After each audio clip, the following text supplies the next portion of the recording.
Cool. Well, here we are. Here we are. New video format. Yes. How do you feel about it? A bit nervous. Really? Yes. It's only the camera. I know.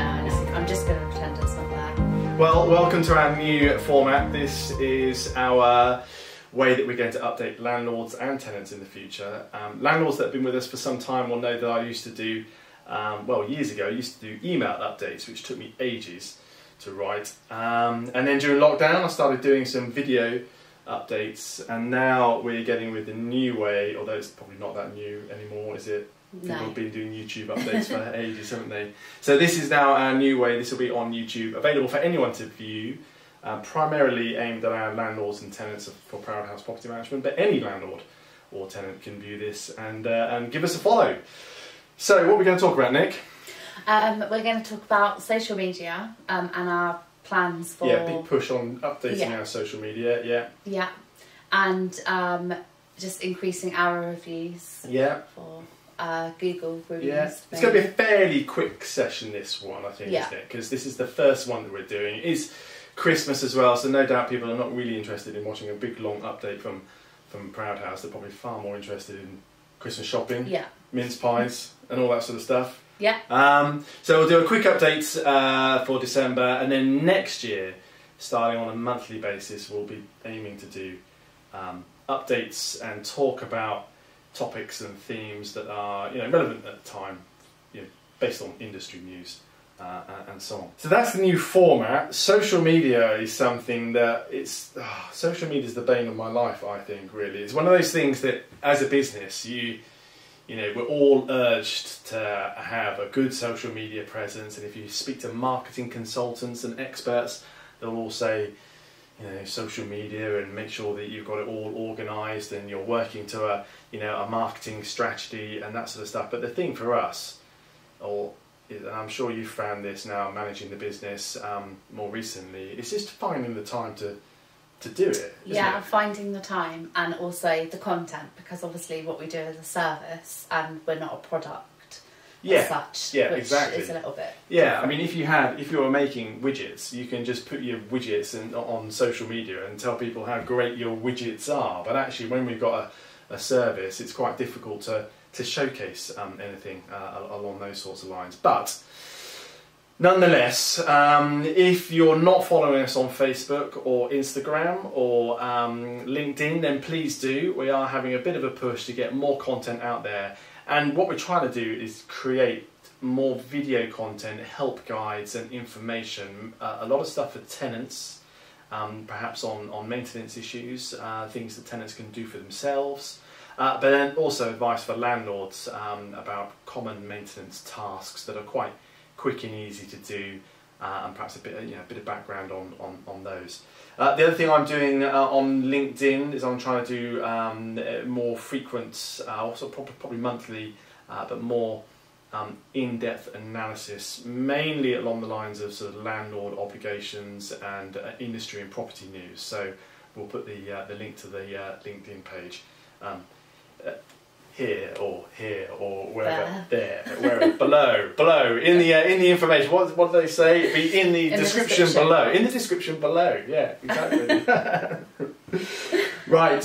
Should we talk about reviews? Yes. Tell me about your thoughts on reviews, i.e., sort of Google reviews and Trustpilot, that sort of stuff. So I think obviously reviews are really great when they're positive, because it's showcasing what we do. Unfortunately, you can't please everybody all of the time, and some people almost hold a grudge, and unfortunately sometimes even when they haven't had any service or anything to do with Proud House directly. Yeah, God, and that is the thing. It's so depressing.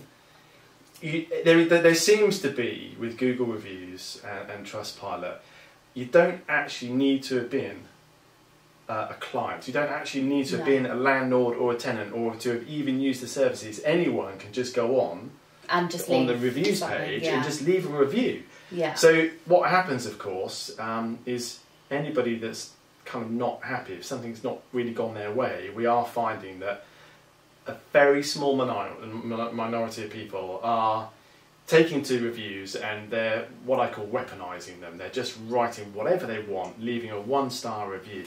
And it's really depressing, isn't it? I mean, Yeah. people talk about me, big people with a lot of following and influencers, they talk about the trolls, don't they? They Yeah. talk about the people that go online and just Yeah. are just nasty, you know. Yeah. And I mean, I have actually had someone say, if you don't do this, I will leave a bad review. yeah, I'll be threatening. And it's just, Yeah. completely unnecessary. Yeah, yeah. But it does give an opportunity for us to respond as well in that Yes. public forum. Yeah, and I think that's the really important thing is, you know, and how we respond to something negative or how we respond to something that doesn't go well, you know, is as important as providing the best service that we can, and that's what we try and do. Yeah. Obviously, all the time. But anyway, so where we're leading with this, really, it would be great if we could get more positive reviews. People are usually motivated and energised to write something negative. Yeah. It's not often that people take it upon themselves to write positive reviews. So we'll put the link to the reviews in the description. If you're happy with Proud House, or if you've got something to say, if you've got something that we could do better, if you've got any constructive feedback, then please put it in the reviews. It doesn't have to be a 5-star review. We'd like it to be a 5-star review, obviously. But the positive reviews and feedback would be really important to us, because it's all part of helping us develop our business and Definitely. grow. We'll come back to some sort of more in-depth themes when we start next year, but I think you just wanted to quickly touch on fixed-term mortgages. Yeah, so Obviously, quite a few landlords have, quite rightly so, panicked about their fixed-term mortgages coming to an end and with everything that's going on at the moment. Yeah. You know, they're concerned about their outgoings. You know, we do have contacts to you know, that can help you, or even if it's just a discussion about the options that are available to anyone. You don't have to be a landlord. Anyone with a mortgage that is concerned about the increasing rates. Yeah, yeah. I mean, we are Proud House. We are not mortgage advisors. We don't. That's not the sort of advice that we can give. But it's clearly something that is a big concern. Yeah, definitely. For our clients. Yeah. So you have arranged a mortgage and landlord advice drop-in. Yes. Tell us about that. Thursday the 15th or 16th. 15th or 16th? Next Thursday.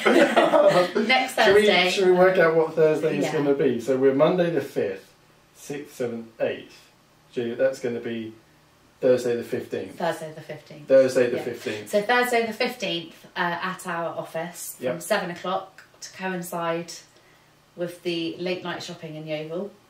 So once that's finished, people can drop in and either speak to myself about lettings, any advice that they need. Don't have to be a landlord of ours.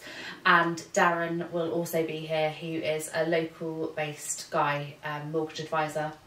But there will be confidential spaces for any sensitive things that need to be spoken about, people's so mortgages financial and things. discretion and all that sort of stuff. Yeah, Brilliant. Yeah. Great. So that's on Thursday the 15th here at the office. Darren Crocker and yourself should be able to cover most bases, I would have thought. Certainly and mince pies. And mince pies, of course. So like you say, Christmas, coinciding with Christmas opening hours, talking of Christmas shopping and Christmas opening, what are our office hours over Christmas? So we will be closing the office on the 22nd and reopening in the new year, but obviously we will be monitoring emails and voicemails for emergencies. Anything that isn't an emergency will be picked up in routine office times. Often people say you don't have an out-of-hours number. We do. It's the normal office number. So any issues, any emergencies, any urgent matters, call the normal office number. Leave a message. Please leave a message, because those voicemail messages get converted to an email and will then get forwarded and directed to either myself or Nick or whichever member of staff we've got on duty for that kind of particular day. So they will get picked up. The other thing you can do as well is report on our online reporting snagging forms, and we'll put the links into the description. Although most tenants, I think, now know those. Yes, and that is our preferred method, because it just means that we can bypass our CRM system and send it straight to a tradesman, a trusted tradesman that we use quite a lot, and they can act off that snag form, and then it will be logged retrospectively. Yeah, really good system. Tenants can take a photo, they can upload photos, they can upload them to the form. The form goes off with a full description, and as you say, it can just be forwarded direct to a tradesman, and it's probably the quickest way to get something done. We have had, occasionally we have had people in the past that have decided they don't want to use that form. They try and call our telephone number on a weekend, for example, don't get through, don't leave a voicemail message, and then on Monday they're a little bit irate because we've not responded or got back to them. Of course, we can't get back to you unless we know what the problem is. So leave a message or use the online system. And we definitely do get back to people when the correct channels are followed. I was on the phone to the gas board this morning at 6 o'clock in the morning. And I got your message as well to say... So they definitely do get picked up. Yeah. It's funny though, isn't it? Some people don't like to leave a voice message. No. Why is that?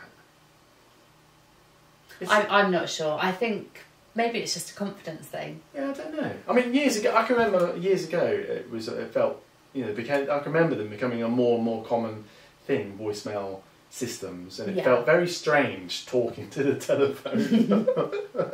But I think most people take it for granted for now, but there are a few. I mean, people do voice notes now, so it's not actually different. Yeah. Well, I think voice notes are great because not everyone likes. I get voice notes quite a lot. Right. I think that about wraps it up. Yeah. So what's coming up in our first feature-length presentation in January next year? So we are going to be talking about deposit deductions, deposit claims. We use the DPS, so it will be focused on the DPS method, which doesn't... That's the Deposit Protection Service, which is one of the three main deposit protection systems. But they are all quite similar, I believe. Yeah, they are. Yeah. Okay. And then I will also talk a little bit about, along the theme of maintenance responsibilities, whether tenants are responsible for any maintenance issues or whether landlords are responsible. And we'll talk more about that during the presentation itself next month. But it will just hopefully help landlords understand what they do and don't have to do, and also help tenants understand what they do and don't have to do, because actually there are some little tasks that we can expect tenants to do. Okay, that about wraps it up. Yeah. Anything else to say? I don't think so. No? No. Great. Bye-bye. Bye.